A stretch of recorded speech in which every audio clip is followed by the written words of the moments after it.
असम से लगातार मुसलमान के साथ बर्बरता की खबरें सामने आने को लेकर एआईयूडीएफ के 2 बार बने विधायक और स्टूडेंट लीडर असम असेंबली में मुसलमानों की आवाज उठाएंगे।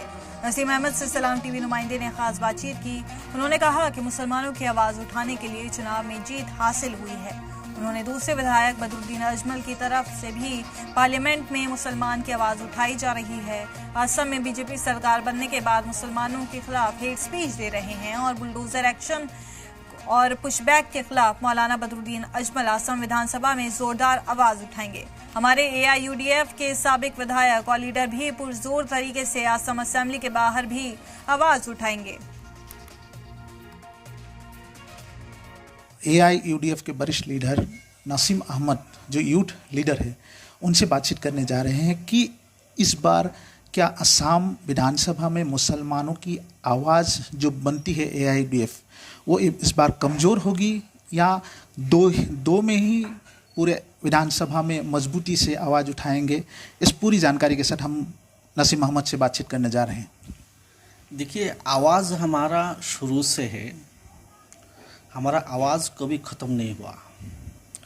चाहे हम पार्लियामेंट में हो या असेंबली में हो, हमारे असेंबली में गुजरे जितने चुनाव हो गई है, यहाँ से जितना एमएलए चुन के आया है, उन लोगों ने असेंबली के अंदर आवाज़ उठाया और साथ साथ असेंबली के बाहर भी आवाज़ उठाया। इस साल 2026 में हमारा यूडीएफ के 2 एमएलए चुन के आया है। इस पर हमारे यूडीएफ की सुप्रीम मौलाना बदरुद्दीन अजमल साहब भी शामिल है। मौलाना बदरुद्दीन अजमल साहब, आप जानते हैं कि पार्लियामेंट में किस तरह आवाज़ उठाया था, ये आपको शायद मालूम है। आपको ही नहीं, पूरे हिंदुस्तान को मालूम है किस तरह आवाज़ उठाता है। तो इस साल मौलाना बदरुद्दीन अजमल साहब हमारा पार्टी के सुप्रीम असेंबली में चुन के आया है। तो असेंबली में आवाज़ उनकी जो होगा वो बहुत बुलंद आवाज़ होगा।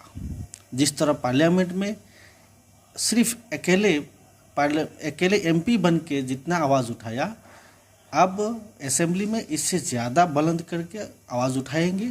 और उनके साथ हमारे जो एमएलए इस चुनाव में हार गए, उन लोग बाहर में जितना आवाज़ उठाना है, इससे इस बार और ज़्यादा आवाज़ उठाएंगे। आवाज़ उठाने में कभी कमी नहीं होगा।